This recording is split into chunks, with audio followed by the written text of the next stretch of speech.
Hi, I'm Dorothy Gable, and welcome to the Dorothy Gable Books YouTube channel, author of Action-Adventure Christian Fiction with a Hint of Romance. If this video has been a blessing to you, please click the like and subscribe to this channel. Stories captivate our souls, put the world in context, or are used by Christ to teach us spiritual realities and how they impact our lives. Stories help us see through others' eyes, experience new worlds and ways of living. Fiction lets us feel by climbing a mountain, hunting a jaguar, finding a killer, seeking a friend, riding a horse, or diving into the ocean depths might feel like.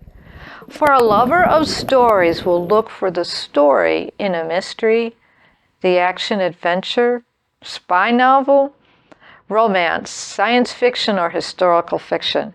It's the human elements in these stories that we relate to that move us.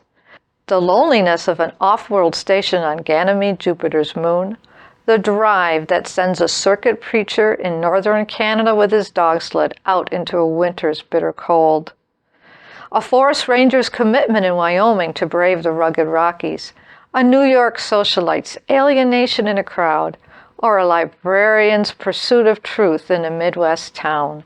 Whether the novel is mystery, romance, or adventure, the truth of the story comes out with the sense that the characters are responding the way someone would in that situation. For example, in Book 3 of the Where the Wind Blows series, The Halls of Faith, Daniel is proposing to Catherine after Tom's assassination. Having realized their mutual love, he proposes, but perceives it's too soon. Catherine is still mourning Tom. He agrees to hold the ring, a gift from Tom's parents, keep it safe, and when, if she's ready, they can try again. I had fully intended for their engagement to occur in that scene, but understood they both needed more time. A few chapters later, Catherine realizes she is ready during her visit to her mother in Mullingar, Ireland. Good fiction will reflect the truth of life in settings beyond our daily experience. Through the story, we feel what it might be like to have wealth and luxurious homes, be able to learn many languages, have skills or athletic abilities beyond our grasp. That's the fun of fiction. Living lives we will or might never have through a good story. But the people in the story will have struggles and joys that we recognize, that we can relate to. How they handle these challenges teaches the way of truth or the way of the world. This is what sets Christian fiction apart from the rest, for we add the Christian worldview, the elements of biblical truth. Man is fallen and this world is cursed. Troubles occur as certainly as sparks from a fire fly upward. Evil begets evil, and in the end the truth will come out and the evildoer will be exposed. Only good overcomes evil. God will bless the righteous and leave the wicked to their own devices. Beyond this, Christian fiction brings to life the mandate to all believers to live our faith in God's love and forgiveness so others can see that God lives and He lives in us.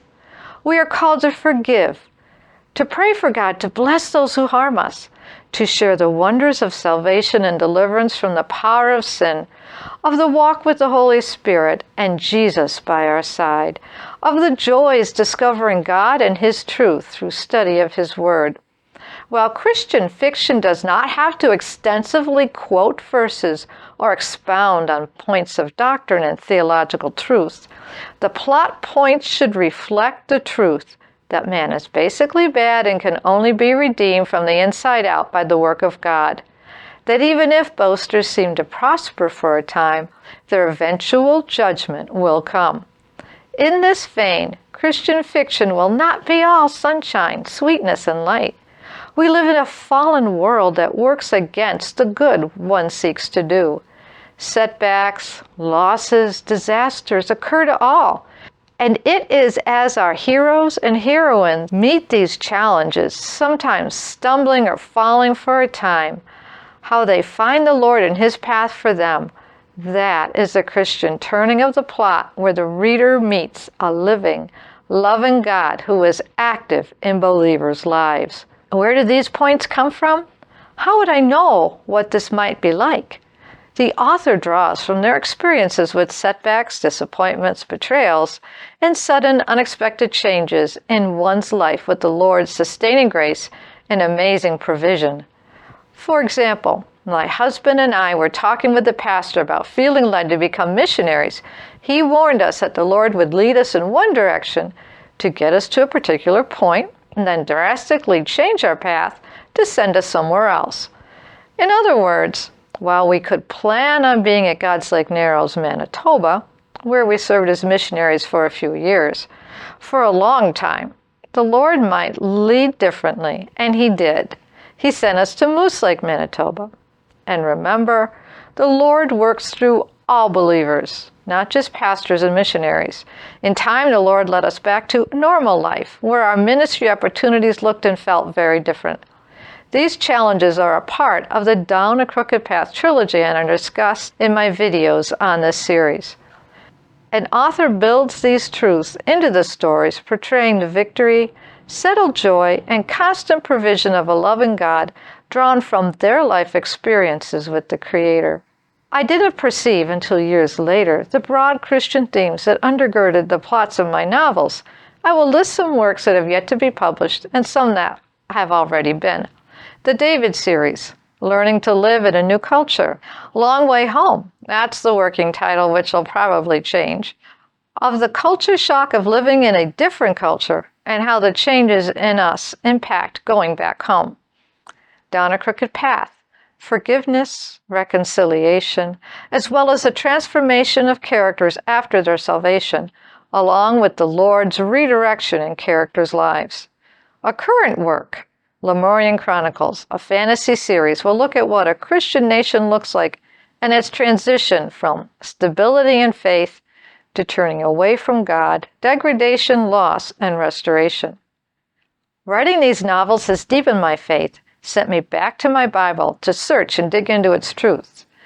I spent weeks poring over the prophetic scriptures to bring to life the Lord's millennial kingdom before I started writing The Barrier, drawn from Ezekiel 39, and his journey to healing and life in the millennium. I pray these works are a blessing to you, the reader. If you like this video, don't forget to click the like and subscribe to not miss out on upcoming videos about writing Christian fiction in the Creative Writing playlist. My fiction is available on Amazon. Visit my Amazon author page, Dorothy Gable, or you can find links through my website, dorothygablebooks.com. Thanks for watching. Made possible thanks to my videographer and producer, my husband, Ralph Gable, creator of Electronics for the Inquisitive Experimenter.